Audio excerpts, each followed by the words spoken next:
राधे राधे मेरे प्यारे मित्रों, आपका मेरे चैनल प्रभु प्रेम सागर में बहुत बहुत स्वागत है। जैसे आपने नीचे पढ़ा है, भगवान का क्या स्वरूप है, भगवान के क्या गुण हैं, भगवान का क्या कर्म है, आज का हमारा वीडियो इसी टॉपिक पर मैंने बनाया है। दोस्तों, भगवान के स्वरूप के संबंध में श्रीमद् भागवत महापुराण के महात्म्य के पहले श्लोक में क्या कहा है? सच्चिदानंद रूपाय विश्वोपत्याजि हेतवे तापत्रय विनाशाय श्री कृष्णाय वयं नमः। तापत्रय विनाशाय श्री कृष्णाय वयं नमः। क्या कहते हैं? सच्चिदानंद रूपाय। भगवान तीन चीजों के स्वरूप है। क्या क्या? सच्चाई, चैतन्य और आनंद। सत्य, चित्त और आनंद। चित्त का अर्थ है चैतन्य, आत्मा। ये भगवान के स्वरूप है। सच की बात करते सबसे पहले तो दोस्तों, संसार में जितने भी प्राणी हैं सबके अंदर परमात्मा विराजमान है। मेरे में है, आप में है, कण कण में भगवान है। अभी मेरे जनरेशन के लोग बोलते हैं कि भाई कुछ भी होता है तो लोग क्या बोलते हैं, भाई हमको प्रूफ दो। इंसान क्या चाहिए? प्रूफ चाहिए। आजकल लोगों को चमत्कार पे भरोसा नहीं, पर प्रूफ चाहिए उसके पीछे का, तो ही मानेंगे वरना नहीं मानेंगे। तो दोस्तों, मैं आपको प्रूफ भी देता हूँ। प्रति एक मनुष्य को संसार से वो झूठ कहेगा, पर खुद के लिए उसे सच्चाई ही सुनना है। एक चोर होता है ना, चोर, वो चोरी करने के बाद में अपने साथियों के पास जाता है, साथियों को बोलता है कि भाई अब जो भी कुछ है सच्ची तरीके से अपना अपना हिस्सा बांट लो। मतलब एक चोर भी खुद के लिए सच सुनना पसंद करता है। अर्थात भगवान सच के स्वरूप है। सत्यं शिवम सुंदरम। सत्य ही शिव है, शिव ही सुंदर है। तो ये हो गया सच की परिभाषा। सत्य, चित्त, आनंद। भगवान चैतन्य स्वरूप है। चैतन्य से मेरा क्या अर्थ है? भगवान भक्त वत्सल है। आप जिस भाव में भगवान को भजोगे, भगवान उसी भाव में आपको मिलेंगे। आप भगवान को निराकार स्वरूप में पूजोगे, भगवान आपको निराकार मिलेंगे। आप भगवान को साकार, ये पीछे मूर्ति है, ये तस्वीर है, आप भगवान को अगर देह रूप से पूजोगे तो भगवान आपको देह रूपी मिलेंगे। भगवान एक चैतन्य है। एक बहुत ही अच्छी कथा आती है। महाराष्ट्र के एक प्रसिद्ध संत थे, संत श्री नामदेव जी महाराज। नामदेव जी महाराज का कंठ बहुत सुरीला था। लोगों का कहना था कि उनके कंठ में साक्षात सरस्वती विराजमान है। उनके कीर्तन भगवान श्री विट्ठलनाथ। अच्छा, भी कई लोगों के मन में संदेह आता है, ये पांडुरंग विट्ठल जो है और ये कृष्ण जो है, क्या ये दोनों अलग है? नहीं, ये अलग नहीं है, दोनों एक ही है। हमारे जो ये कन्हैया बैठे हैं ना पीछे, इनका ससुराल है महाराष्ट्र। इनका ससुराल है महाराष्ट्र।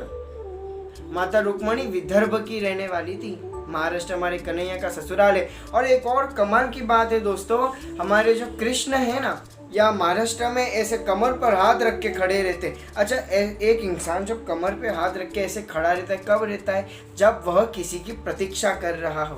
हमारे भगवान श्री कृष्ण पंढरपुर के अंदर सदैव अपने भक्तों की प्रतीक्षा करते हैं। तो बात करते नामदेव जी की चल रही थी। तो नामदेव जी बहुत ही बड़े भक्त थे भगवान श्री विट्ठलनाथ के। एक दिन एक साहूकार ने कीर्तन रखवाया। कहाँ कीर्तन रखवाया? भाई शमशान भूमि में। शमशान नाम सुनते व्यक्ति के रोंगटे खड़े हो जाते। भाई शमशान में कौन रखता है? रखते हैं।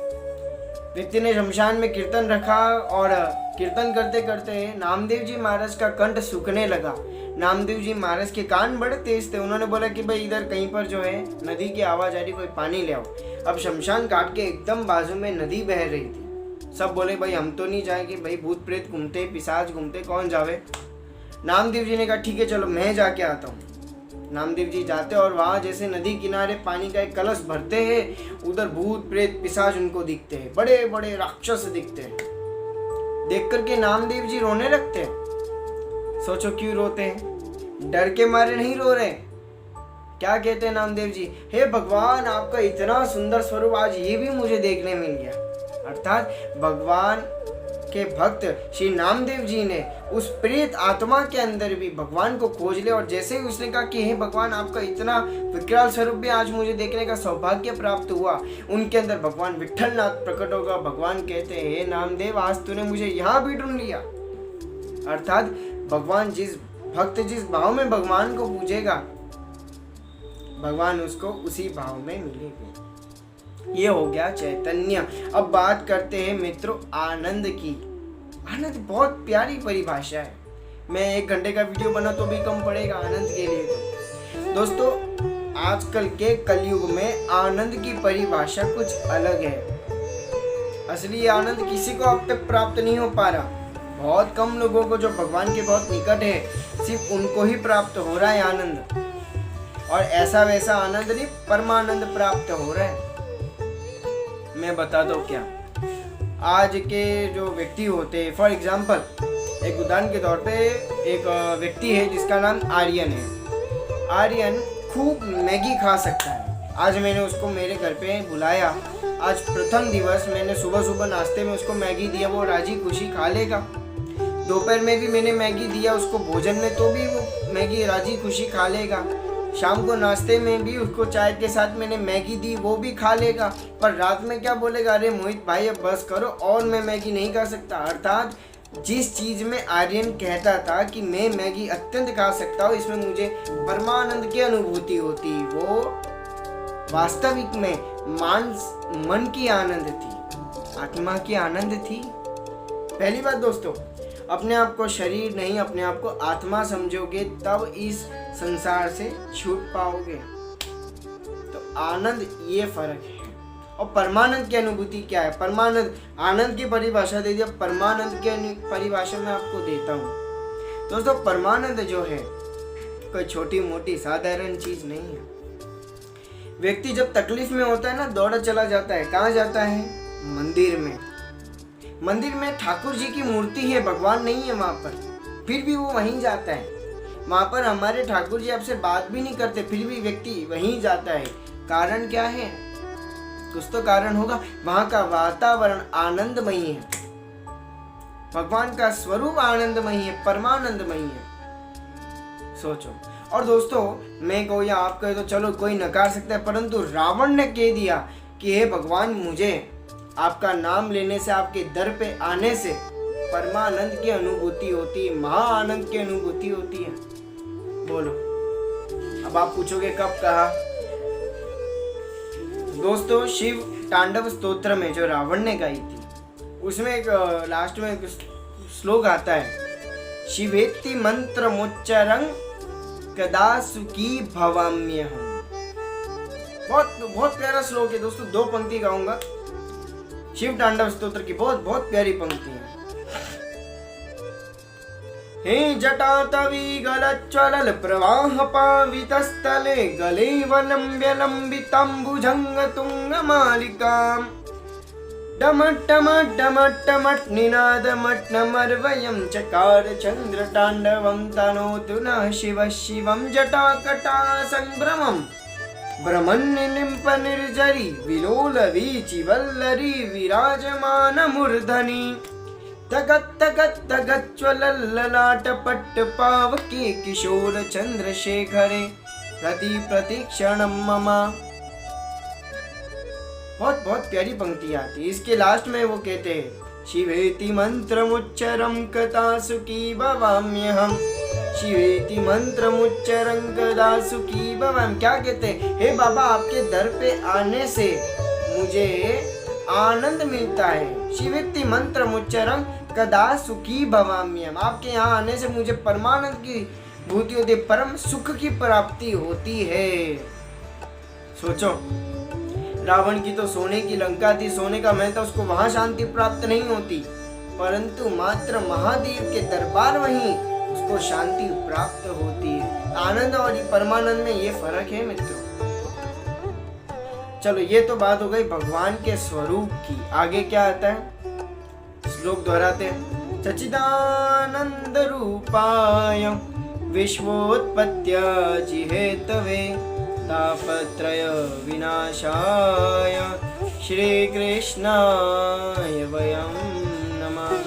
तापत्रय विनाशाय श्री कृष्णाय वयं नमः। भगवान का गुण है तापत्रय विनाशाय, हमारे तापों को हरना, हमारे दुखों को हरना, ये भगवान का गुण है। आनंद, अभी मैंने आपको आनंद के बारे में कहा। अगर आप किसी व्यक्ति के पास जाते हैं, किसी अफसर के पास जाते हैं, उधर 2 सलाम ठोकोगे, हाथ पांव जोड़ोगे, तो 100 में से 2% वो आपकी मदद कर देगा। पर मेरे प्यारे प्रभु इतने दया निदान है, आपको उनके आगे जाके हाथ जोड़ने की भी जरूरत नहीं। आप बस उनके दर में चले जाओ, भगवान आपके सारे संकटों को हर लेंगे। तापत्रय विनाशाय, बहुत प्यारी स्तुति है भगवान की। उनके बस दर में जाने, भगवान कहते हैं अर्जुन से, हे अर्जुन तू बस मेरे शरण में आ, न मेरे को प्रणाम कर, न मेरे आगे तू झुक, बस तू मेरे शरण में आ, मैं तेरे सारे पाप हर लूंगा, मैं तेरे सारे ताप हर लूंगा। आजकल व्यक्ति, छोटी सी है लाइन, आजकल व्यक्ति जो है कि संसार में बहुत बुरी तरह से ग्रसित है। भगवान कहते हैं अर्जुन से, तू मेरे पास आएगा, मेरे शरण में आएगा, तो संसार के मुसीबत और झंझटों को दूर छोड़ करके आ। लेकिन व्यक्ति इतना फंसा हुआ है संसार और मंदिर के बीच में कि भगवान के मंदिर भी जाएगा, जूते खोलेगा तो ऐसे खोलेगा कि मंदिर में भगवान के दर्शन भी होंगे और पीठ पीछे जूते के भी दर्शन होंगे। इतना फंसा हुआ है। और स्तुति भी कैसी करते हैं लोग, सामने भगवान को देख करके बोलेंगे तमेव माता, जूते को च पिता तमेव तमेव बंधु च सखा तमेव, ऐसे फंसे हुए हैं। इन सबसे हमको बाहर उठना है, इन सबसे बाहर उठेंगे तभी तो भगवान मिलेंगे। कहने का मतलब यही है, संसार के संबंधों से मैं अगर ये देह जो है, अधिकतर लोग कहते हैं कि भाई देह तो नश्वर है, आत्मा वापिस परमात्मा में जानी है। अगर देह ही नश्वर है तो इसके रिश्ते भी तो नश्वर हुए। सच्चा रिश्ता किसके साथ है, ध्यान से सोचो। सच्चा रिश्ता इस आत्मा का, परम आत्मा परमात्मा के साथ है। इस चीज को मन में आपको बैठाना है। अपने देह को नश्वर समझ, अपने आप को आत्मा समझो, तभी परमात्मा मिलेंगे। जितना संसार के बंधनों के साथ में आप अपना लगाव रखोगे, उतना भगवान आपसे अपना लगाव दूर कर देंगे। करेंगे कि आप खुद ही हो जाओगे। और जितना संसार के बंधनों को तोड़ोगे, उतना प्रभु के निकट पहुंचोगे। तो दोस्तों, ऐसे ही और वीडियो पाने के लिए मेरे चैनल प्रभु प्रेम सागर को सब्सक्राइब कीजिए। आपके द्वारा प्रश्न किए गए, आपके जितने भी प्रश्न हैं, अगर आप उनके उत्तर मेरे से जानना चाहते तो कमेंट बॉक्स में लिखिएगा। अभी आप प्रश्न भी कैसे करें, लोगों के मन में आता है, अजीब अजीब प्रश्न आते हैं। मेरे को थोड़ा अनुभव है कि कोई पूछे भाई महादेव तो वैरागी थे, तो बागंबर और वो शेर की खाल किससे बांधते थे, सबके उत्तर मिलेंगे। बस आप नीचे कमेंट बॉक्स में लिखिए, मैं आपको आपके जवाब दूंगा। चैनल को लाइक करना ना भूलिए, शेयर करना ना भूलिए। राधे राधे।